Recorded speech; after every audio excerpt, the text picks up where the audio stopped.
हरे कृष्णा। तो आज के इस सेशन में हम कवर कर रहे हैं Bhagavad Gita as it is, chapter 9, text number 50।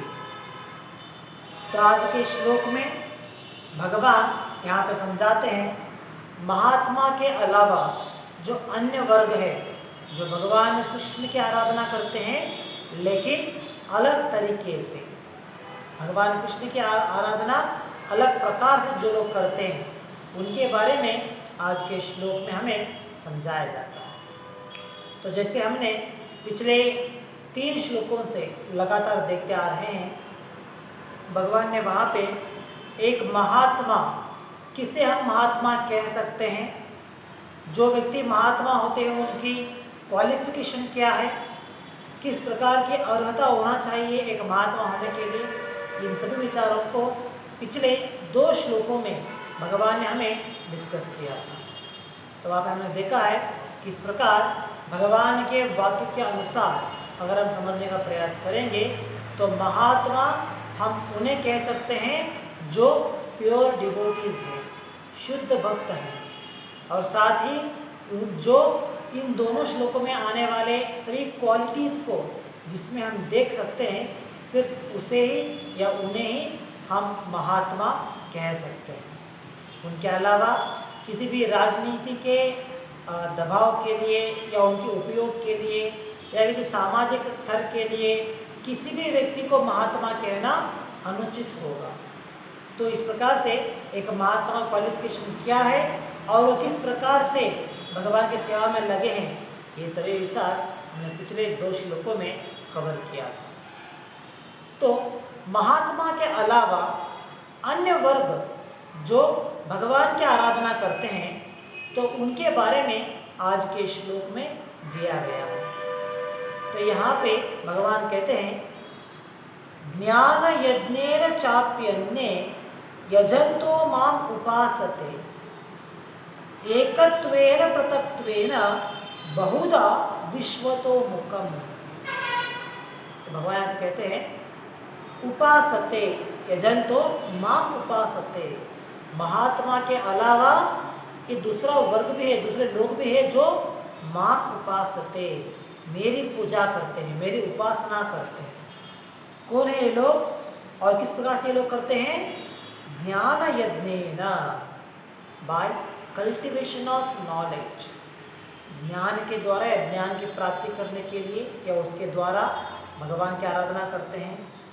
एकत्वेन पृथक्त्वेन, अपने आप को भगवान सोचते हुए तो अपनी पूजा करते आराधना करते हैं, और साथ ही बहुधा विश्वतो मुखम, विश्वतो मुखम, और कुछ ऐसे लोग भी हैं जो इस संसार को, यूनिवर्स को भगवान का अंश देखते हुए उसकी आराधना करते हैं। तो बेसिकली आज के श्लोक में भगवान उन लोगों के बारे में समझाते हैं जो महात्मा नहीं है।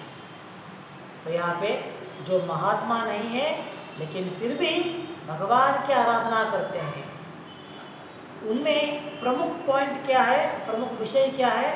वो भगवान की आराधना तो करते हैं लेकिन किस प्रकार से करते हैं?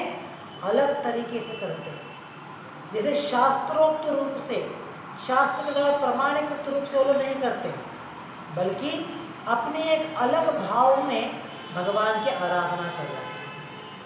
तो भावार्थ में हम देखते हैं प्रभुपाद इसके बारे में हमें समझाते हैं कि तीनों वर्ग किस प्रकार से अलग तरीके से भगवान की उपासना कर रहे हैं।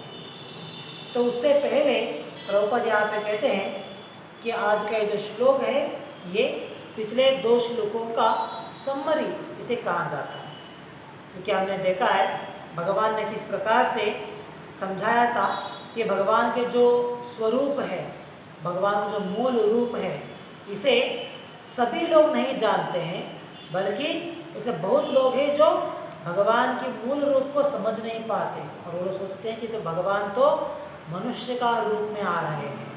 तो इस प्रकार से बहुत सारे लेस इंटेलिजेंट पीपल है जो इस प्रकार से भगवान के मूल रूप को समझते नहीं। लेकिन उनके अलावा ऐसे और लोग भी हैं जिन्हें महात्मा कह सकते हैं, जो भगवान की आराधना में लगे हुए।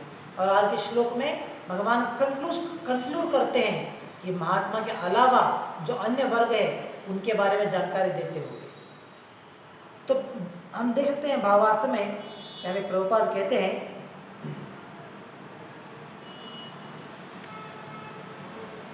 The Lord tells Arjun that those who are pure in Krishna consciousness and do not know anything other than Krishna are called Mahatma। तो पिछले 2 श्लोकों में हमने इस विचार को देखा। Yet there are other persons who are not exactly the position of Mahatma but who worship Krishna also in different ways। तो महात्मा के अलावा जो अन्य वर्ग है जो भगवान कृष्ण की आराधना करते हैं लेकिन अलग तरीके से, उनके बारे में इस श्लोक में कहा गया। तो जैसे हमने पिछले अध्याय में देखा था, पिछले अध्याय में भी भगवान वहाँ पे एक श्लोक में कहते हैं कि चतुर्विधा भजन्ते मां, 4 वर्ग के लोग हैं जो मेरी उपासना करते हैं, मेरी आराधना करते हैं। तो पिछले श्लोक में, पिछले अध्याय में भगवान ने ऑलरेडी 4 कैटेगरी के बारे में समझाया है जो महात्मा नहीं है, जो प्योर डिवोटी नहीं है लेकिन फिर भी भगवान कृष्ण की आराधना करते हैं। तो इसी प्रकार आज के श्लोक में भगवान 3 वर्गों के बारे में समझाते हैं जो उन 4 वर्ग से अलग है। उनसे अलग होते हुए 3 वर्ग है जो महात्मा नहीं है लेकिन फिर भी भगवान कृष्ण की आराधना करते हैं। तो उनमें पहला वर्ग इस प्रकार से है, यहाँ पे कहते हैं He who worship himself as one with the supreme Lord। तो ये एक वर्ग के लोग हैं जो अपने आप को पूजा करते हैं या अपने आप की आराधना करते हैं ये समझते हुए कि मैं और भगवान हम दोनों एक हैं। तो ये विचार रखते हुए वो लोग मनुष्यों की आराधना करते हैं, अपने आराधना करते हैं। तो ये एक वर्ग के लोग हैं। तो हम देख सकते हैं हमारी इतिहास में अगर हम देखेंगे तो जहाँ पे बड़े बड़े आचार्य अलग अलग प्रकार की तत्वों को प्रचार करते हैं तो वहाँ पे एक तत्व ऐसा भी आता है जहाँ पे वननेस विद सुप्रीम लॉर्ड, इसे कहते हैं एकत्व। इस एक तत्व को भी एक वर्ग के लोग उसका प्रचार करते हैं। तो उस तत्व के अनुसार उनका मानना होता है कि मैं और भगवान हम दोनों एक ही हैं।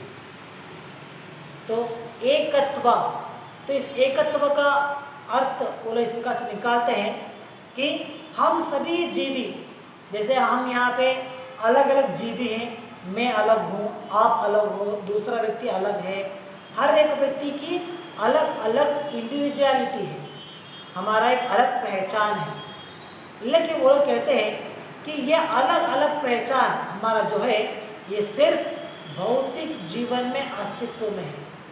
हम लोग अभी भौतिक संसार में है, इसीलिए इस प्रकार से अलग अलग शरीर को हम लोगों ने धारण किया है। लेकिन जब हम मोक्ष की प्राप्ति करेंगे तो तब हम सभी लोग एक हो जाएंगे। ये इस एकत्व उनका तात्पर्य है। तो वो कहते हैं कि भगवान जो निराकार रूप है, जैसा कोई आकार नहीं, कोई रूप नहीं, वही भगवान, वही प्रकाश जिसे हम कहते हैं ब्रह्मन। तो जब वो इस भौतिक संसार के अधीन में आता है, भौतिक प्रकृति के अधीन में आता है, तो इस प्रकार से अलग अलग शरीर को धारण करता है। और जब हम फिर से मुक्ति प्राप्त करेंगे तो हम सब लोग फिर से एक हो जाएंगे।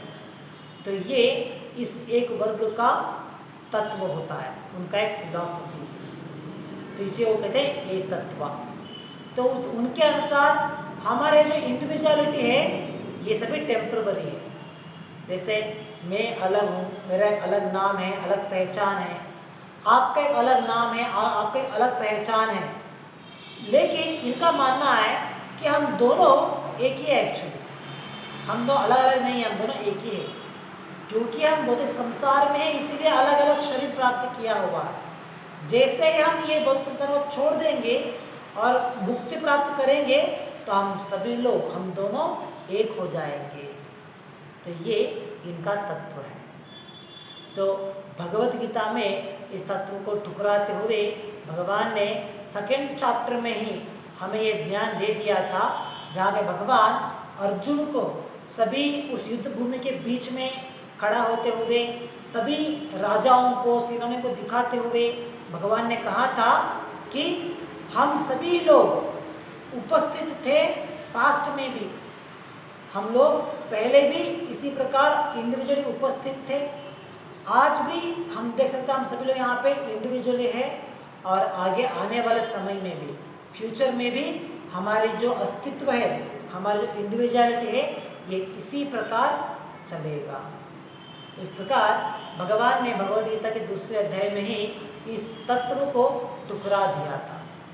लेकिन फिर भी हम देखते हैं ऐसे बहुत सारे लोग हैं जो इस वर्ग में आते हैं, जो अपने आप को भगवान समझते हैं और इसीलिए वो अपनी आराधना में लग जाते हैं। तो उन्हें जनरली कहा जाता है इम्पर्सनलिस्ट और निराकारवादी। तो इस प्रकार के निराकारवादी जो इनका वर्ग है, ये शास्त्रों के विरुद्ध तो है, शास्त्रों से इनकी कोई पहचान नहीं दिखाई देता या शास्त्रों के द्वारा ये बैकअप नहीं है, लेकिन फिर भी इनमें एक अच्छा गुण है, एक गुण जो है या एक तत्व जो है वो सही है। वो क्या है? वो इस विचार को समझते हैं कि मैं ये शरीर नहीं हूँ बल्कि मैं आत्मा हूँ। ये एक विचार कि मैं शरीर नहीं बल्कि मैं आत्मा हूँ, इस एक विचार को वो समझ जाते हैं। तो इसीलिए वो अपने आप को इस शरीर से अलग पहचान देने का प्रयास करते हैं, क्योंकि इस तत्व को उन्होंने समझ लिया। लेकिन उनमें दिक्कत ये आता है कि उन्हें डिफरेंस मालूम नहीं पड़ता है कि आत्मा और परमात्मा, इन दोनों के बीच का अंतर जो है ये उन्हें समझ में नहीं आता है। वो सोचते हैं कि सभी आत्मा मिलके एक होते हुए भगवान बन जाएंगे या परमात्मा बन जाएंगे। ये उनका तत्व होता है जो एक्चुअली गलत है। तो इस प्रकार ये जो एक वर्ग है जो भगवान कृष्ण की आराधना करते हैं, ये डिफरेंट है। तो कोई सोच सकता है अरे यहाँ पे तो वो लोग अपना ही आराधना कर रहे हैं, तो भगवान की आराधना कहाँ से कर रहे हैं लोग? तो भगवान की आराधना नहीं करते, ये तो अपनी आराधना कर रहे हैं। तो इसके लिए हमें समझना है हर एक जीव जो है, हम सभी भगवान के विभिन्न अंश हैं। They are all part and parcel of the supreme lord. तो भगवान के विभिन्न अंश होने के नाते हमें कहा जाता है सैंपल गॉड्स। प्रभुपाद इस शब्द का इस्तेमाल करते हैं अपने प्रचार में, that human beings are sample gods. तो एक मनुष्य को हम लोग स्टडी करते हुए उनके द्वारा भगवान को समझने का प्रयास कर सकते हैं। हम देख सकते हैं कि जिस प्रकार से मेरे एक अस्तित्व है, मेरी एक पहचान है, तो मेरा एक रूप है, मेरी एक फॉर्म है, तो इसी प्रकार मुझे देखते हुए हम भगवान को अंडरस्टैंड करने का प्रयास कर सकते हैं। तो जिस प्रकार मेरा एक रूप है तो भगवान का भी एक रूप होगा, किस प्रकार मेरे एक इंडिविजुअलिटी है तो भगवान का भी एक इंडिविजुअलिटी होगा। जो गुण मैं अपने आप में देख सकता हूँ जो थोड़ी प्रमाण में है, वही गुण पूरी प्रमाण में भगवान में हम देख सकते हैं।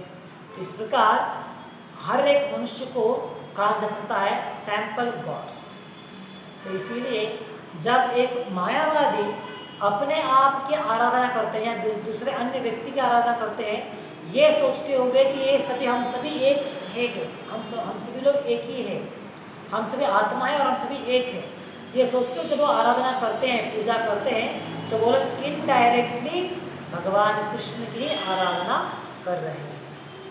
तो इस प्रकार इसलिए यहाँ पे कहा जाता है they are worshipping Krishna but in a different way. तो ये मायावादी कभी कभी अपने प्रचार के लिए वो लोग कहते हैं दरिद्र नारायण सेवा। तो जैसे हमने पहले भी इसके बारे में कहा था, दरिद्र नारायण मतलब वो सोचते हैं कि जो व्यक्ति अभी दरिद्र में है, जो व्यक्ति बहुत ही दरिद्र स्थिति में है, तो वो व्यक्ति भी नारायण है। तो वो स्वयं नारायण है जो इस अवस्था में आ रहा है, जो इस अवस्था में है, तो इसीलिए उनकी सेवा करना, नारायण की सेवा करना दोनों एक ही है, ये उनका तात्पर्य होता है। तो ये सभी आते हैं एक वर्ग में। तो आगे प्रभुपाद दूसरे वर्ग के बारे में यहाँ पे समझाते हैं। दूसरे वर्ग के लोग हैं जिन्हें यहाँ पे कहा जाता है कि who concoct some form of the supreme lord and worship that. Concoction मतलब ऊहापोह करना। जैसे कोई अपनी मेंटल स्पेकुलेशन के द्वारा स्पेकुलेट करते हैं और उस स्पेकुलेशन के द्वारा वो भगवान की एक रूप बनाते हैं और उस रूप की आराधना करने में लग जाते हैं। देखिए, पहले वर्ग में वो भगवान के किसी रूप को स्वीकार नहीं करते, भगवान के किसी आकार को स्वीकार नहीं करते हैं, लेकिन इस दूसरे कैटेगरी में, दूसरे वर्ग में हम देख सकते हैं ये लोग एक रूप की आराधना तो करते हैं, लेकिन वो रूप किस प्रकार से वो लोग समझते हैं या कैसे उसकी ज्ञान को प्राप्त करते हैं, बाय मेंटल स्पेकुलेशन। अपनी मन के द्वारा, अपनी बुद्धि के द्वारा वो विचार करके, एक स्पेकुलेशन करके एक फॉर्म की सृष्टि करते हैं और उसकी आराधना करने में लग जाते हैं। तो ये एक दूसरे कैटेगरी के लोग हैं जो सेकंड कैटेगरी में आते हैं, जो भगवान कृष्ण की आराधना करते हैं इन अ डिफरेंट मैनर। तो हम देख सकते हैं इन दूसरे वर्ग में वो सभी लोग आते हैं जो अन्य देवी देवताओं की पूजा करते हैं, जो अन्य डेमीगॉड्स की पूजा करते हैं, वर्शिप करते हैं, वो सभी लोग इस दूसरे कैटेगरी में आते हैं, क्योंकि वो अन्य देवताओं की आराधना करते हुए साथ में भगवान के अपना ही एक फॉर्म इमेजिनेशन कर लेते हैं। जैसे हम देख सकते हैं कुछ लोग कहते हैं पंचोपासना। पंचोपासना मतलब 5 प्रकार की आकार में हम भगवान की आराधना कर सकते हैं, और वो सोचते हैं कि इन 5 आकार में आप किसी की भी पूजा करो, पूजा वो भगवान का ही हो रहा है। ये उनका विचार होता है। जैसे इस पंचोपासना में वो कहते हैं ईश्वरा और पार्वती और गणपति और एक कुछ 2 डेमीगॉड्स हैं जिनका नाम वो लेते हैं, और कहते हैं कि इन 5 देवताओं में किसी भी देवता की पूजा आप करो, आपका जो पूजा का जो फल है वो सेम मिलेगा, या जो इन 5 में आप किसी भी पूजा करोगे तो वो पूजा जो है वो उस परमात्मा को ही पहुंच जाएगा। ये उनका विचार होता है। और बहुत लोग ऐसे ये भी कहते हैं कि सभी देवताओं में, चाहे वो कृष्ण हो, राम हो, या शिवा हो, ब्रह्मा हो, गणपति हो, कोई भी देवता की पूजा तुम करो, कोई दिक्कत नहीं है। किसी भी देवता की पूजा करो, वो पूजा जो है वो आखिरी में भगवान को, परमात्मा को ही वो उन्हें सौंप जाएगा। तो इस प्रकार से कुछ लोग सोचते हैं, लेकिन ये सब एक्चुअली गलत अंडरस्टैंडिंग। जैसे रिसेंटली मैं एक स्कूल प्रीचिंग में गया था, तो स्कूल प्रीचिंग में हम लोग प्रीचिंग करने के बाद जब हम लोग बच्चों से बात करके जब वहाँ से निकल रहे थे, तो उसमें वहाँ पे एक लेक्चरर आके हमसे मिले और उन्होंने अप्रिशिएट किया कि हम लोग इस तरह से भगवद गीता का प्रचार करते हैं, लोगों बच्चों को भगवद गीता समझने का प्रयास करते हैं। अप्रिशिएट करते हुए उन्होंने कहा कि मैंने भी बहुत सारे ग्रंथों को पढ़ा है, अध्ययन किया है, और मैं समझता हूँ कि उन्होंने एक श्लोक का उल्लेख भी किया, और उस श्लोक का उल्लेख करते हुए उसका अर्थ उन्होंने समझाया कि उन्होंने कहा कि जैसे बारिश के बूंद जो अलग अलग गिरते हैं, बारिश के बूंद अलग अलग गिरते हैं, लेकिन आखिरी में वो सभी एक ही तालाब में मिलते हैं या पानी के एक सोर्स में एक हो जाते हैं। तो इसी प्रकार किसी भी देवी का पूजा करो, किसी भी देवता का आराधना करो, वो आखिरी में एक ही हो जाता है। जो परमात्मा है उन्हें ही वो पूजा पहुंच जाता है। तो ये उनका विचार था। तो इस प्रकार हम देखते हैं इसे बहुत सारे लोग हैं जो सोचते हैं कि किसी भी देवता का आप आराधना करो, रिजल्ट जो है परमात्मा को ही पहुंच जाएगा, लेकिन एक्चुअली एक गलत अंडरस्टैंडिंग। इसके लिए प्रभुपाद एक लॉजिक के द्वारा समझाते हैं। प्रभुपाद कहते हैं अगर आप एक रेलवे स्टेशन में जाएंगे, वहाँ पे जाके आप एक किसी भी स्थान के लिए जाने के लिए एक टिकट खरीदेंगे और जब आप प्लेटफॉर्म पर जाते हो तो देखते हो वहाँ पे 7, 8, 10 प्लेटफॉर्म रहेंगे, जहाँ पे हर एक प्लेटफॉर्म में अलग अलग ट्रेन खड़ा रहेगा। और अगर आप सोचोगे कि मैं टिकट तो खरीद लिया है मेरे स्थान को जाने के लिए, तो मैं इस स्टेशन में खड़े हुए किसी भी ट्रेन में बैठ जाऊंगा तो मैं अपने डेस्टिनेशन को जाके पहुंच जाऊंगा, तो वो गलत है।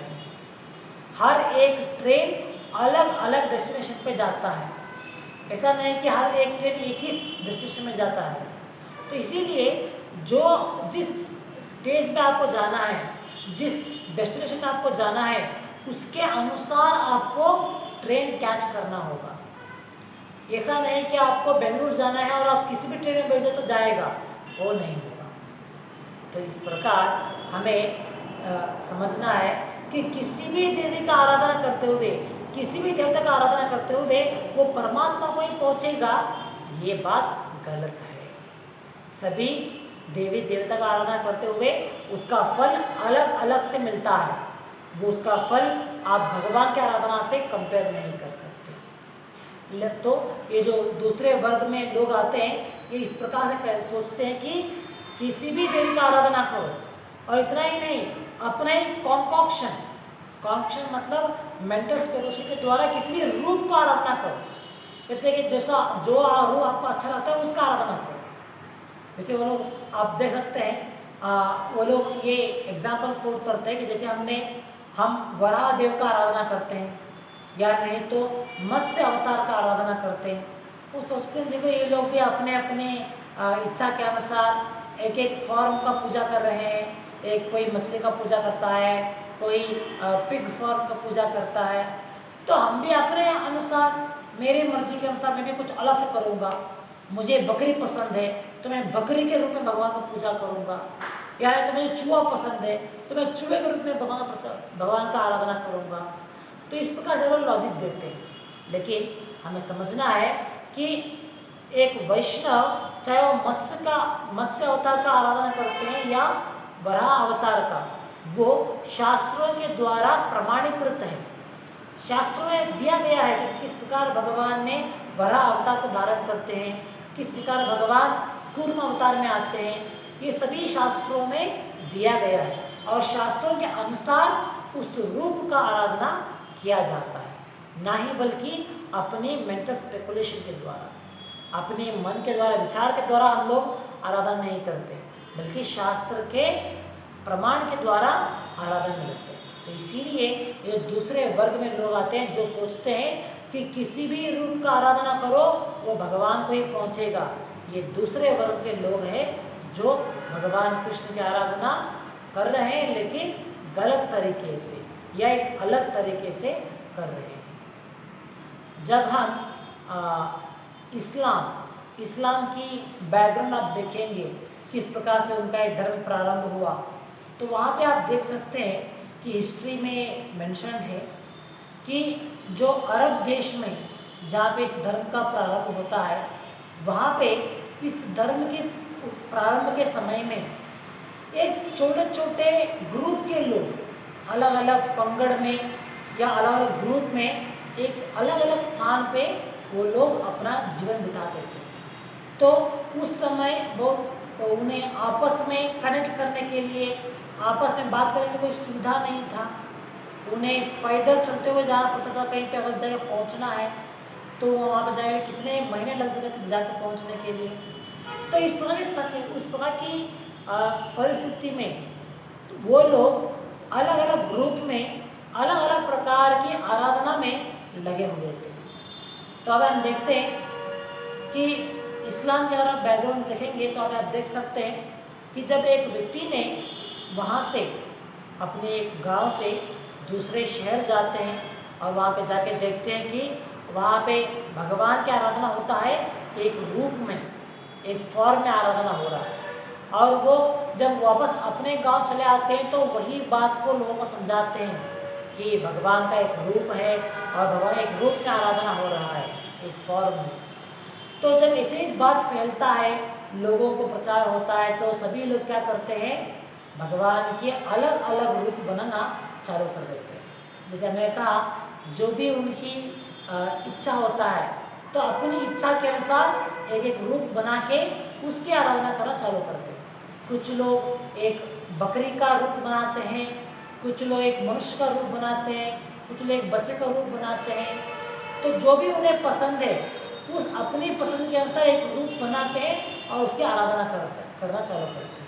तो इस प्रकार उस पूरी शहर, उस पूरी गांव में इतने सारे रूप हो जाते हैं, इतने सारे फॉर्म ऑफ वर्शिप वो चालू कर लेते हैं, तो आपस में आपस में वो लोग लड़ना चालू कर देते हैं कि जिस रूप का आराधना हम लोग करते हैं ये अच्छा है, भगवान का ये जो रूप है ये अच्छा है, और दूसरा व्यक्ति कहते हैं नहीं नहीं, जो जिस रूप का मैं आराधना करता हूँ वो अच्छा है। तो इस प्रकार से अपने आप में वो लोग लड़ना चालू कर देते हैं। और जब ये विचार उन्हें पहुंचता है जो इस इस्लाम धर्म के संस्थापक थे, तो उन्हें पहुंचता है तो वो इस विषय से बहुत ही गुस्सा हो जाते हैं और समझते हैं कि ये लोग तो अपने में मेंटल कॉन्कॉक्शन के अनुसार कुछ भी कर रहे हैं, ये एक्चुअली गलत है। इस प्रकार से अपने मेंटल कॉन्कॉक्शन के द्वारा किसी भी रूप का आराधना नहीं करना है। तो इसीलिए वो कह देते हैं कि भगवान का रूप नहीं है, और जो भी भगवान का रूप का आराधना कर रहा है इस गांव में, उन सभी रूप को, उन सभी फॉर्म को हमें तोड़ देना चाहिए। तो इस प्रकार वो अपने एक सेना के साथ आते हैं और वहाँ पे जो लोगों ने अलग अलग फॉर्म बनाया था, जैसे किसी ने गोट बनाया था, किसी ने चूहा बनाया था, किसी ने मनुष्य का रूप बनाया था, उन सभी रूपों को नाश कर देते हैं और वो वहाँ पे एस्टैब्लिश करते हैं कि भगवान की आराधना सिर्फ एक तरीके से होगा और वो है विदाउट फॉर्म, निराकार रूप से उनकी आराधना होगा। तो इस प्रकार से वो वहाँ पे इंस्ट्रक्शन दे देते हैं। तो ये इस्लाम धर्म का प्रारंभ हम देख सकते हैं। और जैसे जैसे समय बीतता है तो वो लोग इसी विचार को अपने जीवन में अनुष्ठान करते हुए, इसी विचार को जैसे समय बदलने के बाद वो इसी विचार को अप्लाई करते हैं हर जगह पे, लेकिन ये समझ नहीं पाते हैं कि ये नियम क्यों बनाया गया था। जो उनके संस्थापक थे उन्होंने ये नियम क्यों बनाया था, उसमें ये परिस्थिति क्या था, सिचुएशन क्या था, ये वो लोग समझ नहीं पाते। सिर्फ वो इतना सोचते हैं कि हाँ उन्होंने कहा है किसी भी रूप है तो उसे नाश करना है, तो इसीलिए वो लोग क्या करते हैं, जैसे हमने देखा हमारे इतिहास में जो भी अफगानिस्तान से या सऊदी अरेबिया से जो वहाँ से आते थे इस भारत के ऊपर आक्रमण करने के लिए, उन्होंने हर एक मंदिर को तोड़ा, मंदिर में रहने वाले विग्रहों का उन्होंने उसे तोड़ा, उसे नाश करने का प्रयास किया, क्योंकि इसी वाक्य के आदेश के अनुसार। देखिए इसलिए हमें समझना है कि उस आदेश को उन्होंने कब दिया था, किस परिस्थिति में दिया था, वो समझना इंपॉर्टेंट है। हमें ब्लाइंड उसे बिलीव नहीं करना है या उसे सही तरह समझने का प्रयास करना चाहिए। तो any kind of mental concoction अपने मन की द्वारा जो भी आराधना करने का प्रयास करते हैं वो एक्चुअली गलत है। तो ये हो गया दूसरा वर्ग। और आखिरी में तीसरे वर्ग आता है जो भगवान यहाँ पे समझाते हैं श्लोक में, बहुधा विश्वतो मुखम, बहुधा विश्वतो मुखम। तो प्रभुपाद यहाँ पे कहते हैं कि जो ये तीसरे वर्ग है, जो लोग भगवान की आराधना करते हैं इन अ यूनिवर्सल फॉर्म, जो हमारे यूनिवर्स है, जो प्रकृति है, इस प्रकृति के रूप में भगवान की आराधना करते हैं, तो ये तीसरे वर्ग में आते हैं।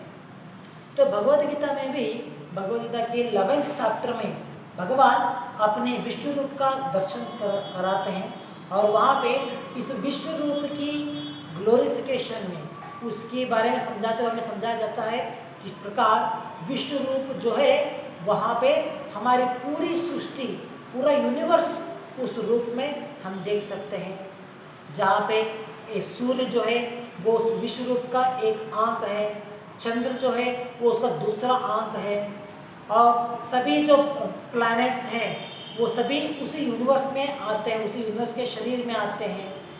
हर एक जो हमने यहाँ पे पेड़ पौधे देख सकते हैं, जो इतने घने घने जंगल हम देख सकते हैं, ये सभी उस यूनिवर्सल फॉर्म के बाल के ऊपर है। जैसे हमारे शरीर के ऊपर सारे बाल होते हैं, तो इसी प्रकार वो सभी पेड़ पौधे उस यूनिवर्सल फॉर्म के, उस यूनिवर्सल रूप जो है उस रूप के ऊपर रहने वाले बाल के समान है।